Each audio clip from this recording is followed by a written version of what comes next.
মসজিদের ইমামের রুম থেকে এক ১৬ বছরের নারীকে তার বাসায় পরকীয়া অবস্থায় সেখানে এলাকার মানুষ তাকে হাতে নাতে ধরে এবং এর মধ্যে শোনা যায় যে আগেও তার সাথে বিভিন্ন মহিলাদের সাথে বিয়ের প্রলোভন দেখিয়ে অনৈতিক সম্পর্ক, এই প্রবণতা যেন সমাজের একাধিক শ্রেণীতেই ছড়িয়েছে। এবারে তালিকায় যুক্ত হয়েছেন লেবাসধারী মসজিদের এক ইমাম। টাঙ্গাইলের ভূঁইয়াপুরে ১৬ বছর বয়সী মাদ্রাসা ছাত্রীর প্রেমে জড়িয়েছেন ইমামের। সে স্থানীয় একটি দাখিল মাদ্রাসার ১০ম শ্রেণীর শিক্ষার্থী, আর যাকে ঘিরে এই উত্তেজনা তিনি স্থানীয় মসজিদের ইমাম।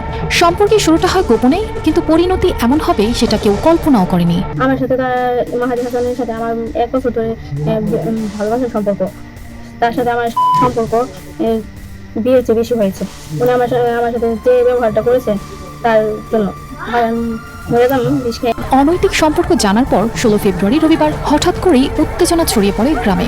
ইমামকে মসজিদ থেকে বরখাস্তের দাবি তোলে গ্রামবাসী। পুলিশ এসে পরিস্থিতি নিয়ন্ত্রণে নেয়, তবে গল্পটা এখানেই থেমে থাকেনি। সময় তারা দেয়নি, না দেওয়ার কারণে লাস্ট মুহূর্তে যখন গেট খুললো না, তখন তারাই সবাই গেট করে ব্যাকে চুরি করে বাই করতে গিয়ে আমার এই খাটিতলে দেখে। পুলিশ যখন মাহাদির ঘরে তল্লাশি চালায়, তখন এক নাটকীয় মোড় নেয় ঘটনা। খাটের নিচে লুকিয়েছিলেন সেই প্রেমিকা। এরপর সমাজ ও পরিবারের চাপে ইমামকে গ্রাম ছাড়তে হয়, কিন্তু মেয়েটির সিদ্ধান্তে ছিলেন অবিচল। তিনি সেদিন রাতেই শুরু করেন অনশন।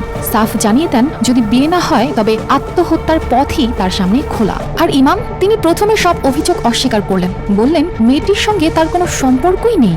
কিন্তু পরিস্থিতি বদলাতে বেশি সময় লাগেনি। পারিবারিক ও সামাজিক চাপ বাড়তেই থাকে। শেষমেশ গভীর রাতে দুই পরিবারের উপস্থিতিতে তাদের বিয়ে সম্পন্ন হয়। তবে বিয়ের পরপরই নবদম্পতি আত্মগোপনে চলে যান।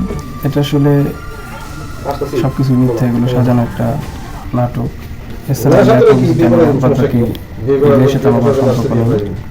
মেয়ে বলতেছে সম্পর্ক আছে, আমার কোনো সম্পর্ক নেই।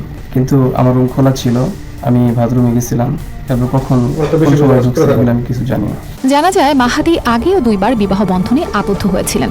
একটি নিয়ে মামলা চলমান। অন্যদিকে মসজিদ কর্তৃপক্ষ তার বিরুদ্ধে আনা অভিযোগের সত্যতা পেয়ে তাকে ইমামের দায়িত্ব থেকে সরিয়ে দেয়। News desk. এলাকাবাসীর দাবি সেই মসজিদ থেকে এই ইমাম সাহেবকে তারা বের করে দিবে। এইরকম নিত্য নতুন খবর পেতে নিউজ বাংলা ১২১৮ সাথে থাকুন। আমি পলাশ এই মুহূর্তে বিদায় নিচ্ছি, ফিরছি আবারও নতুন কোনো খবর নিয়ে।